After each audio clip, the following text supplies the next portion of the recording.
ഇതിനകത്ത് ആരാണ് കള്ളത്തരം പറയുന്നതെന്ന് ഇന്ന് കണ്ടുപിടിക്കാനായിട്ട് വളരെ എളുപ്പമുണ്ട്. അതായത് അവിടുത്തെ വീഡിയോകൾ എടുക്കണം, CCTV ക്യാമറകളാൽ പരിശോധിക്കണം.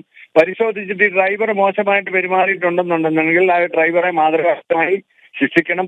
അയാളെ സർവീസിൽ പോലും വെച്ചുകൊണ്ടിരിക്കാൻ പാടില്ല. അല്ല, ഈ ഡ്രൈവർ പറയുന്നത് പോലെ ഒരു പൊതുപ്രവർത്തകയായ തിരുവനന്തപുരം മേയറായ സ്ത്രീ ഇതുപോലെ ഇടതുവശത്തൂടെ അവരുടെ വണ്ടി ഓവർടേക്ക് ചെയ്യുകയും അതിനുശേഷം ഓവർടേക്ക് ചെയ്ത് ശ്രമിക്കുകയും അതിനുശേഷം ആ വണ്ടിക്ക് മിന്നൽ കയറി വിലങ്ങുകയും ചെയ്തിട്ടുണ്ടെന്നുണ്ടെങ്കിൽ ബഹുമാനപ്പെട്ട മേയർ ആ കസേരയിൽ ഇരിക്കാൻ യോഗ്യതയല്ല എന്നാണ് എനിക്ക് പറയാനുള്ളത്. ഒരു കാരണവശാലും അങ്ങനെ ഒരു അധികാരം മേയർക്കില്ല. മേയറുടെ ഔദ്യോഗിക വണ്ടിയാണെങ്കിൽ പോലും മേയർക്ക് ഇനി സൈഡ് കൊടുത്തില്ല എന്ന് പറഞ്ഞ് വണ്ടി തടയാനുള്ള അധികാരമില്ല. അത് മോട്ടോർ വാഹന നിയമത്തിൽ ഡെസിഗ്നേറ്റ് ചെയ്തിട്ടുള്ള ആളുകളുണ്ട്. അതായത് പോലീസ് ഉദ്യോഗസ്ഥന്മാര്, കളക്ടർ, മോട്ടോർ വാഹന ഉദ്യോഗസ്ഥർ, അവർക്ക് മാത്രമേ വാഹനം കൈ കാണിച്ച് നിർത്താനുള്ള അധികാരമുള്ളൂ.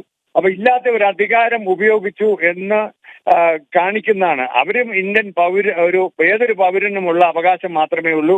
അവരവരുടെ ഒഫീഷ്യൽ വണ്ടിയിലായിരുന്നില്ല.